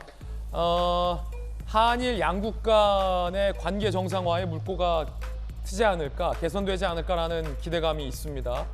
언제까지 죽창 들고만 있을 수 없지 않습니까? 대통령실 고위 관계자, 유엔 총회 연설 이외엔 한미, 한일 양자회담이 핵심 외교 일정이다. 이번 순방은 정말 중요해졌어요. 일본과 이번에 만나는 게 좋다고 흔쾌히 합의했다. 2년 9개월 만에 한일 정상회담이 열립니다.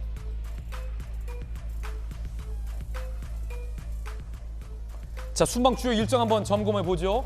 영국 엘리자베스 2세 장례식, 김건희 여사 동행, 미국 유엔 총회 기조연설, 바이든 대통령 주최 리셉션, 이 기간 중 한미 정상회담, 한일 정상회담 각각 열립니다. 자, 그리고 캐나다로 가서 트루도 총리와 정상회담까지 잡혀 있습니다. 매우 중요합니다. 영국, 미국, 일본, 캐나다 꼭 이 성공을 하고 돌아오기를 응원을 하겠습니다.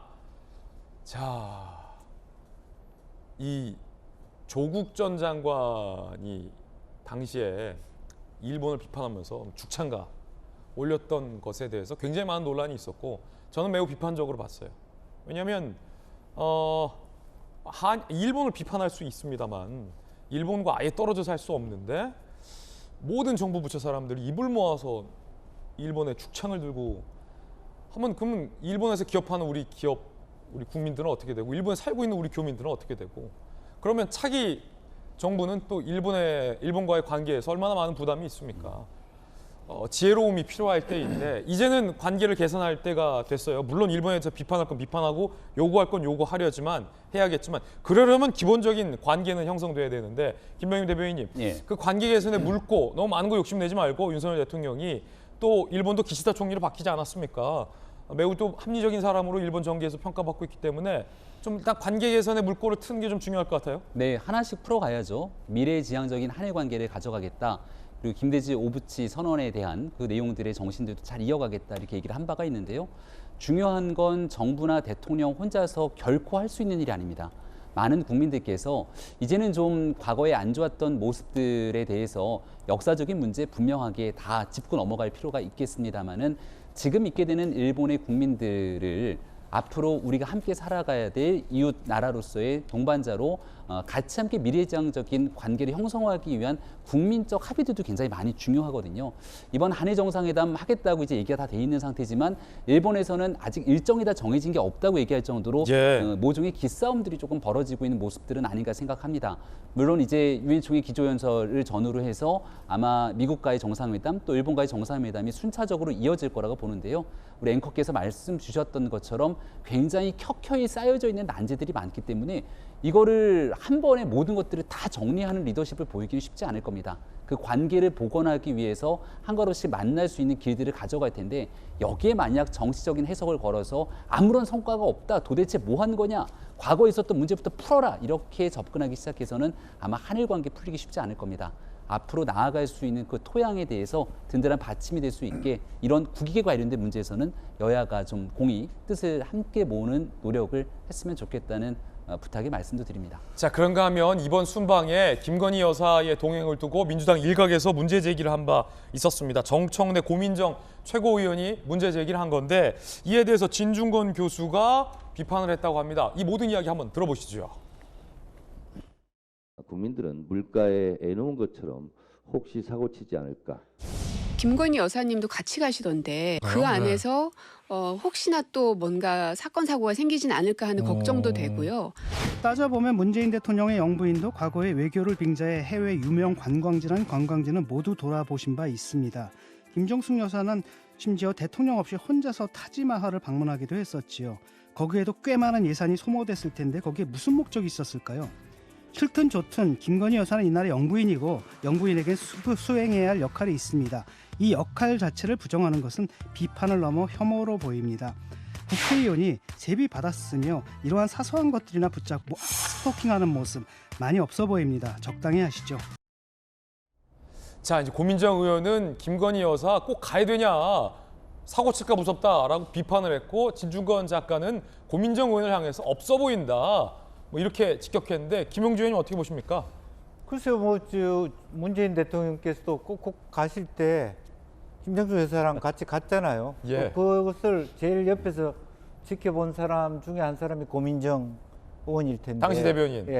그것은 다 잊어버리고 김건희 여사 가는 것은 안 된다. 이거는 아니고요. 외국도 유엔이나 이런 데 보면 사실은 부부 동반으로 가는 것이 오히려 의례가 될 수도 있는 이제 그런 부분인데 너무 공식적으로 어쨌든 우리나라 대통령이고 대통령 부인이 이렇게 국빈으로서 순방하는 부분에까지 국회의원들이 이야기할 그럴 여유가 있나. 더 법안 하나 만드는데 더 집중해야 되지 않냐 그렇게 생각이 듭니다. 이번에 일정이 영국 또 미국, 일본, 거쳐서, 캐나다잖아요. 굉장히 좀 중요한 순방이에요. 지난 순방과도 그 중요도가 좀 다를 수밖에 없을 것 같고요. 그렇습니다. 이제 영국을 가는 부분에 대해서는 왈가왈부 꼭 가야 되냐 이런 부분도 있습니다만은 미국은 역대로 꼭 갔던 것이고 그럼요. 이번에도 10번째인가요? 어떤 기조 연설을 하신다고 그렇게 들었고요. 그 자체를 우리가 폄훼할 수는 없는 거고 지금 캐나다도 국제적으로 굉장히 트루도 총리하고의 관계도 굉장히 할 것이 많습니다. 캐나다 트루도 총리는 또 젊고 굉장히 또 의욕적이고 또 한국에 대해서 우호적인. 앞으로 캐나다와의 관계가 사실은 북한도 캐나다에 많이 와 있거든요. 그렇습니까? 그래서 산림 연구라든지 이런 연구들을 많이 하고 있습니다. 그래서 바이오라든지 그리고 기후 변화 이후에 캐나다가 굉장히 핫한 지역이기 때문에 한국과 캐나다 간에 협력해야 될 것도 굉장히 많다. 저는 나아가서 대통령이 말씀드리고 싶은 것은 말하자면 빨리 미국과 일본의 관계 정상화를 통해서 지금 현재 우즈베키스탄에서 상하이 협력기구가 있지 않습니까? 너무 지나치게 이렇게 결 그어지듯이 북방과 남방이 이렇게 선이 그어지는 부분에 있어서 빨리 일본, 미국, 캐나다를 돌고 중국과 이번에도 또 중국의 상무위원이 오시는 만큼 중국과 러시아와의 관계에 있어서도 다시 한번 우리가 지리적 요충지로서의 역할을 할 수 있기를 바랍니다. 이야, 이거 말씀 들어보니까 이 대한민국 외교하기 진짜 굉장히 어려운 곳이네요. 점을 잡아주셨으면 한.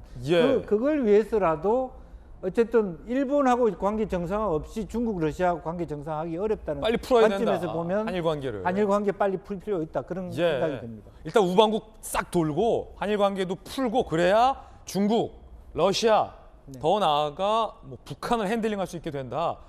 야, 이 대한민국의 어떤 전략적인 요충지이자 외교가 어렵고 또 어떻게 보면 그만큼 외교적인 전략도 많이 나올 수 있고 기회의 땅이기도 하다라는 또 한편 새삼 그런 생각도 듭니다. 뜨거운 소식 함께했습니다. 그래서 이번 순방 성공적이길 또 국민의 한 사람으로 기대하겠습니다. 세 번째 뜨거운 소식 함께 보시죠. 수리남, 이 넷플릭스의 우리 한국 드라마 수리남이 뜨거운 인기를 얻고 있는데 저는 정말로 이 수리남이라는 나라가 실제 있었는지도 사실 잘 몰랐습니다. 우리나라와 이 외교 관계도 맺고 있던 나라라고 합니다. 일단 이 이야기를 들으려면 수리남이라는 드라마가 어떤 드라마인지부터 아셔야 될 것 같습니다. 그래서 예고편 준비했습니다. 함께 보시죠. 전효한 목사라고 아시죠? 지금 강행구 씨 이렇게 만든 게 바로 전효한입니다. 저걸 뭐 어떻게 하라는 거예요? 진짜 마약상이 된 것처럼 행동해야 합니다. 수리남엔 왜 돌아오셨습니까? 돈 벌러 왔다고. 코카인은 자연적으로 태어난 주님의 은총이야. 그 은총을 다룰 수 있는 건 나밖에 없고.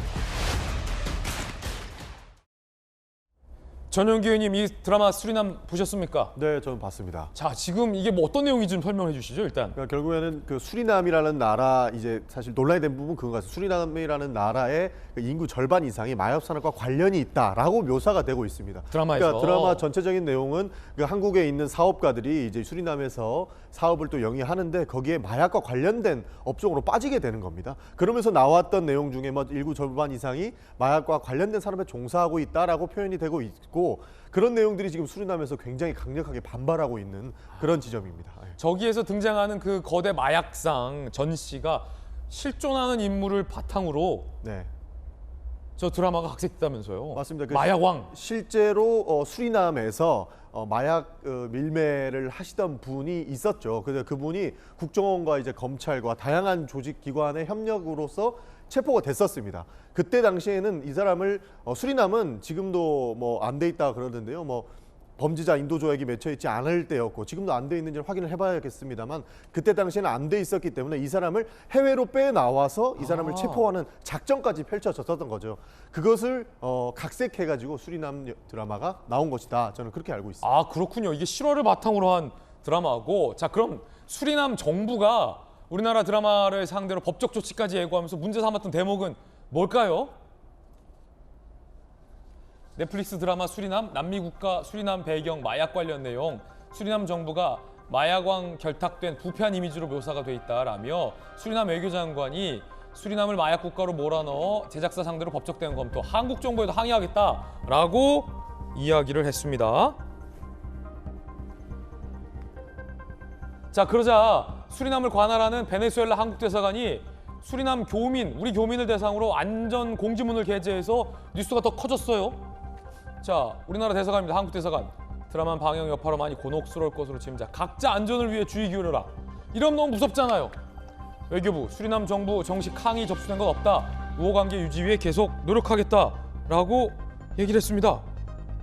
자, 그렇다면 김용주 의원님, 네. 또 이 남미 외교 문제 전문가신데 한국 대사관이 왜 저런 또 공지를 했을까요? 아무래도 이제 그것이 수리남 정부가 이제 70년 이후에 정부가 지금 대통령제입니다만은 그 실제로 보면 이제 제가 드라마를 보지는 못했습니다만 내용 중에는 실제로 한국 정부가 그 마약 왕을 끄집어내기 위해서 수리남 정부에 요청을 했는데 요청이 잘 받아들이지 않았다. 이런 것들이 상당히 정부 입장에서 수리남 정부에 말하자면 그 조금 걸리는 부분이었던 것 같아요. 그렇기 때문에 순수하게 저 나라라고 하는 것이 사실은 적도선에서 98% 이상이 다 숲입니다.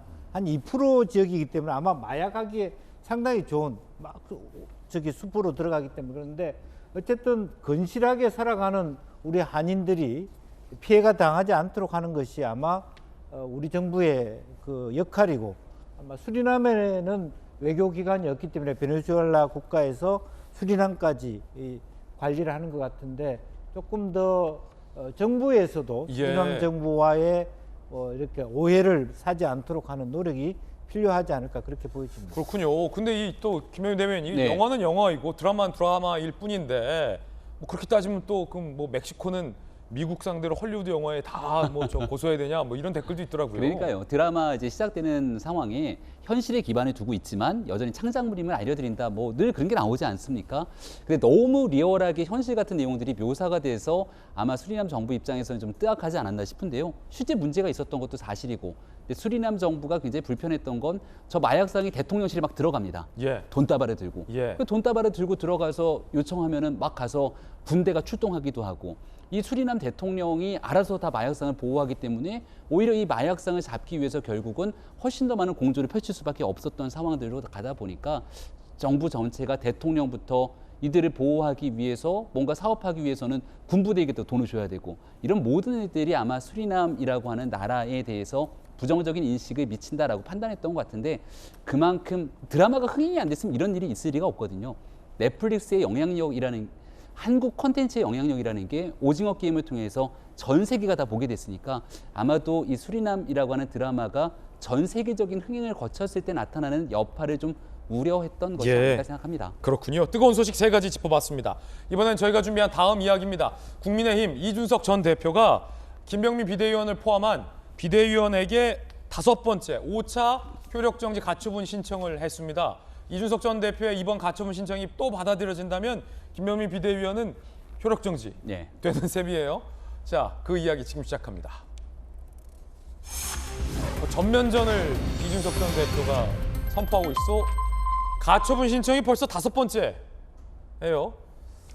10번 하면 뭐 무료 제공되는지 국민의힘 일각에선 그런 비판의 목소리도 실제 나오고 있습니다.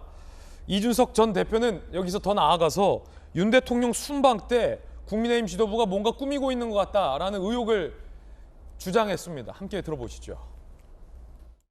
대통령이 출국하시거나 어디 가시면 꼭 그때 일을 벌입니다. 사람들이. 체리따봉 하시고 휴가 가셨잖아요. 그 사이에 비대위 한다고 난리 났잖아요. 이제 휴가 사이에 이제 비대위를 완료하라는 식의 어쨌든 지령이 있었다는 얘기도 있고, 그리고 이번에 또 뭐 순방 가신다고 하는데 그 사이에 아마 또 이제 뭔가를 꾸미고 있지 않을까. 예, 이제 패턴이 노출됐습니다. 제명을 한다는 거는 그거는 진짜 제가 역사책에 이름 나올 일입니다.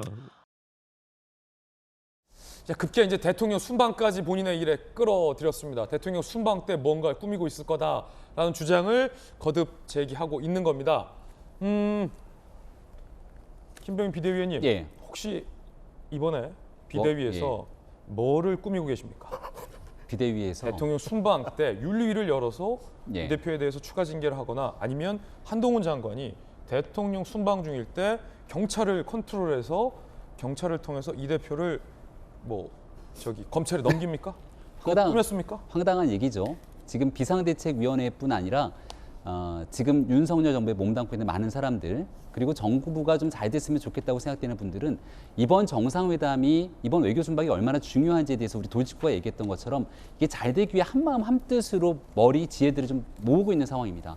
오히려 야당까지도 함께 힘을 합쳐서 대통령의 성공적인 순방이 될 수 있도록 많은 의미들을 갖춰가는 게 중요할 텐데, 갑자기 뜬금없이 대통령 해외 순방을 본인에게 제기되고 있는 여러 내용들과 결부지어서 이야기한다는 것은 대한민국 집권당의 전직 당대표를 지냈던 인사로서 저는 좀 적절치 않다 생각하고요.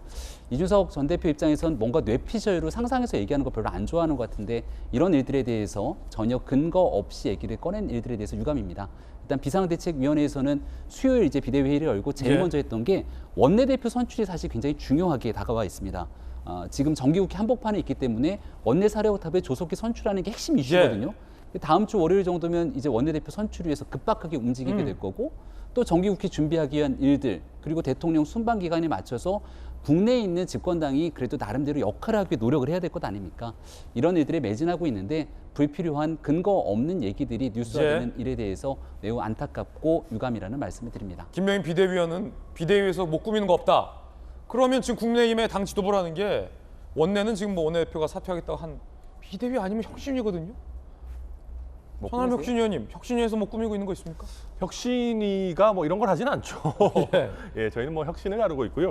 근데 지금 이제 일부 보도에 따르면은 이 28일로 예정되어 있는 윤리위를 조금 앞당기려고 계획하고 있는 것 아니냐라는 얘기들이 좀 흘러나오고 있습니다. 저는 아마 이준석 대표가 저런 얘기를 한 것은 선제적 방어 발언이라고 견제다. 그렇죠. 내가 이렇게 얘기를 하면 사실 순방 기간 중에 뭔가 앞당겨가지고 제명을 해서 그 제명을 토대로 가처분 사건을 뭐 이렇게 좀 없애버리려고 하는 이런 전체적인 전략을 쓰지 못하게끔 하려는 뭐 저는 그런 방어적 발언이라고 보고요. 다만 저는 제가 좀 설마 하는 것들이 좀 현실로 많이 되더라고요. 그러니까 제가 설마 당대표에 대해서 수사 결과가 나오기도 전인데 징계를 할까? 설마 이거를 막 여러분들이 사퇴해가지고 막 비대위를 띄울까? 설마 법원 결정이 나왔는데 비대위 시즌2 여기 또 계시지만은 시즌2 할까? 이게 설마 했는데 제가 설마 하는 것들이 대부분 현실이 되기 때문에 전 이준석 대표가 이렇게 얘기했음에도 불구하고 지금 가처분 결정이 굉장히 사실 당 입장에서 리스크가 꽤 있는 상황이거든요.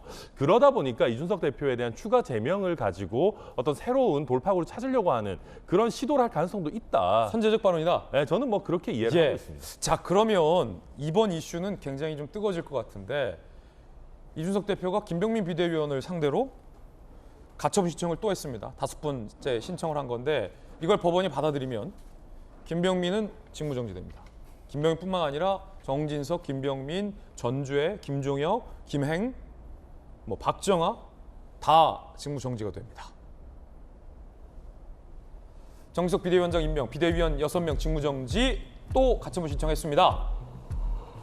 김병민 비대위원님, 네. 이준석 전 대표가 지금 김 비대위원을 상대로 추가 가처분 신청, 직무정지 하겠다라는 의지를 강하게 밝혔습니다. 자, 법원이 어떻게 판단하리라 보십니까? 이준석 전 대표의 이 추가 가처분 신청에 대한 입장은 무엇입니까? 저 아래 보면 새 원내대표 정치기장 정해지면 이들의 직무를 정지하는 6차 가처분 신청할 수도 있다고 하지 않습니까? 예. 이준석 전 대표가 권성동 원내대표 문제 삼지 않았나요? 이준석 전 대표 측도 마찬가지였던 걸로 기억을 하고요. 아니 법원의 판단에서도 권성동 원내대표가 그대로 있고 이준석 전 대표가 물러나게 되는 상황이 비상상황으로 넘어가게 되는 문제를 제기하지 않았습니까? 권성동 원내대표가 여러 가지 문제 속에 노출되면서 본인도 많은 오명들을 감당하고 여기에 대해서 본인이 책임지겠다고 사의를 표명했습니다. 그래서 신임 원내대표를 뽑는 과정이 있는 거예요. 근데 그렇게 뽑히는 신임 원내대표, 정책위 의장까지도 다 가처분 신청하면 그럼 누가 당을 이끕니까? 이준석 전 대표는 지금 당원이 아닙니다. 애석하지만 6개월의 당원권에 대한 직무가 정지가 돼 있는 상태죠. 그럼 현재 상황에서 당이 한 걸음 더 앞으로 나아갈 수 없는 상태 속에서 도대체 무엇 하려고 얘기를 하는 건지 이해할 수가 없다 이런 말씀을 드리는데요. 6개월 당원권 정지가 누군가의 압박으로 이루어진 일이 아니라 이준석 전 대표도 가까이 지냈던 이양희 윤리위원장을 비롯한 윤리위의 독자적인 결정으로 이루어진 거 아닙니까? 민주당의 최강욱 의원이 이 일에 앞서서 6개월 당원권 정지라는 중징계가 내려집니다. 근데 최강욱 의원 같은 경우는 여기에 대해서 이의 신청, 아마 재심 청구를 했던 것 같고 그 일에 대한 결과가 아직 안 나온 거로 알고 있습니다.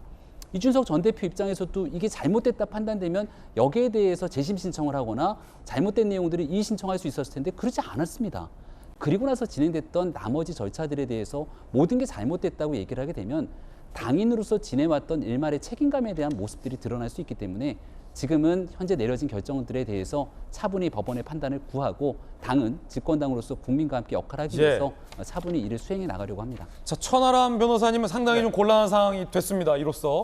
왜냐하면 앞서서 이제 왜 또 비대위가 꾸려지는지 이해가 안 된다라고 이준석 전 대표의 주장에 또 동조를 하신 부분이 있잖아요. 자, 이 가처분을 두고 이준석 전 대표가 이기면 친한 김병민 비대위원은 효력정지되고 김병민 비대위원이 살아나면 친한 이준석 전 대표 가처분은 또 기각되는 거예요? 근데 저는 사실 사람을 보고 얘기하는 것은 아니고요. 예. 저는 사실 김병민 비대위원이랑도 충분히 친하고 사실 재선의 비대위원이라는 또 엄청난 억적을 지금 남기고 계시는데 말 되게 더듬고 있어요. 네. 어쨌거나 그러니까 제가 이준석 대표라는 사람을 보고 얘기하는 것은 아닙니다. 왜냐하면 저희가 보수 정당으로서 항상 법치를 이야기하고 준법을 얘기하고 원칙을 얘기하고 나아가서는 또 유능함을 이야기하는 정당 아니겠습니까?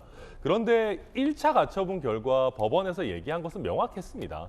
전체 당원과 많은 국민들이 참여해서 뽑은 당대표, 그 당대표가 개인적으로 정말 마음에 들든 안 들든지 간에 이 하부 기관들을 통해서 이 당대표를 날려버릴 수는 없다. 그렇기 때문에 비대위를 출범시킬 수는 없다라는 원칙론을 얘기한 것이거든요. 그래서 이준석 대표가 정말 마음에 안 든다 그렇다면은 저희 당원상 규정되어 있는 당원 소환제를 통해서 적법하게 소환을 하든, 그게 아니면 김용태 최고위원이 얘기하는 것처럼 전당원 투표나 아니면 당원 개정에 대한 전당대회를 열어가지고, 아니 뭐 요새 모바일 투표도 할 수 있거든요. 그런 절차를 취해야지, 그게 아니라 그냥 당내 의원들의 뜻만 모아가지고 이렇게 밀어붙이듯이 비대위 시즌2를 해서는 안 된다라는 원칙론을 말씀드리는 거고, 그러니까 원칙론과 이제 소신을 얘기하면 결국 이준석 편드는 거 아니냐라고 얘기하시지만, 저는 이준석이 아니라 이런 식으로 직이 박탈된 사람이 그 어떤 대표였더라도 이런 얘기를 했을 겁니다. 그래서 물론 당이 조속히 안정화되고 하길 바라지만, 저는 안정화되는 길이 대충 이준석 쳐내고 하는 게 아니라 원칙으로 돌아가는 것이 저는 조속하게 안정화되는 길이다라고 생각하기 때문에 말씀을 드리는 겁니다. 예, 그럼 옆에 계신 비대위 시즌2는 어떻게 들으셨습니까? 천하람 변호사 입장에서는 이제 같은 논조의 얘기들을 쭉 해왔습니다만은 지금 보여지고 있는 당의 내용 사항들이 길게 나타나게 되는 게 결코 도움이 되지 않는다고 생각합니다. 현재까지 이어지게 되는 이준석 전 대표의 얘기들, 그리고 당내에 있는 일들을 더 국민들 앞에 지속하는 일 바람직하지 않다고 생각하고요. 모든 것들을 좋은 길로 향해 나아가면 좋겠습니다만, 지금 현재는 앞서 말씀드렸던 것처럼 권성동 원내대표가 사의까지 표명한 마당에 도대체 어떤 길로 돌아갈 수 있을지에 대한 의구심들이 남을 뿐입니다. 여기에 대해서 당원 당규를 개정하고 또 권성동 원내대표 사퇴하고 주호영 비상대책위원장과 비대위가 있는 그대로 그냥 당원 당규만 바꿔서 소급 적용하겠다는 것이 아니라 모든 것들을 새로 시작하는 모습들을 갖추고 있기 때문에 여기에 대한 가처분 저는 인용될 가능성이 높지 않다 생각하고요. 이거 그냥 국민의힘만의 문제가 아니라 더불어민주당도 얼마 전에 당원 당규를 개정해서 당대표 및 최고위원 전원 거리가 아니라 과반 거리 시엔 비상대책위원회로 넘어간다고 당원 당규 내용들을 바꿔놨습니다. 민주당도 바꿨어요? 민주당도 이번 8월 전당대회를 통해서 그 규정들을 바꿔놓은 거예요. 예. 누군가를 쫓아내려고 하는 의도가 아니라 당내에 있는 최고위원들도 많은 국민들로부터 선출돼 있는 직접적인 권한이 있는 최고위원들인데, 그들 모두가 그만둘 정도로 당내 비상 상황들이 발생했다면 그 다음 상태로 순차적으로 넘어가는 일, 이게 꼼수가 아니라 지금 있는 상황들을 해결해 나가기 위한 비상 상황의 정도라고 저는 생각합니다. 김영주 의원님, 그럼 만약에 이준석 전 대표가 한 5차 가처분 신청이 받아들여지면 국민의힘 그럼 또 비대위를 또 합니까? 시즌3입니까? 이제는 새로운 원내대표 원톱으로 갈 수밖에 없고, 조기 전당대회의 새로운 물결 속에서 빨리 그때야말로 새로운 원내대표가 전당원 투표를 통해서 문제를 해결하거나 조기 전당대회를 통해서 가는 과정을 다시 새로운 아마 전당대 준비위원회를 꾸리는 형식으로 극복해야 될 것 같습니다. 그럼 만약에 지금 5차 5번째 가처분 신청이 이준석 전 대표가 기각이 되면 이 전 대표는 그럼에도 불구하고 원내대표를 향해서 또 가처분을 신청을 할 명분이 없어지지 않습니까? 그건 명분이 자동적으로 없어진다고 봅니다. 그러니까 실제로 이준석 대표가 설명하는 것은 앞에 있는 것이 원인 무효이기 때문에 그걸 전제로 한 2차, 3차의 액션 자체가 원인이 무효다라고 하는 그런 측면이기 때문에 그런 것을 보완하는 정도의 제도 개선 자체의 정당성이 없다라고 보는 것이 이준석 대표 얘기이기 때문에 그걸 전제로 한 6차 가처분 신청도 신청을 할 수 있는 근거가 없어지는 것이죠. 예. 자, 과연 이 가처분의 악순환은 언제쯤 끝나는 걸까요? 저희들은 60초 광고 보고 돌아오겠습니다. 잠시 후에 뵙죠. 예, 오늘 저희가 준비한 소식 모두 다 전해드렸습니다. 좋은 주말 보내시고요. 저희들은 다음 주 월요일 아침 8시 50분에 풍성한 소식과 시원한 돌직구 들고 인사드리겠습니다. 오늘 하루는 분명 어제보다 나을 겁니다. 좋은 하루 되십시오. 고맙습니다.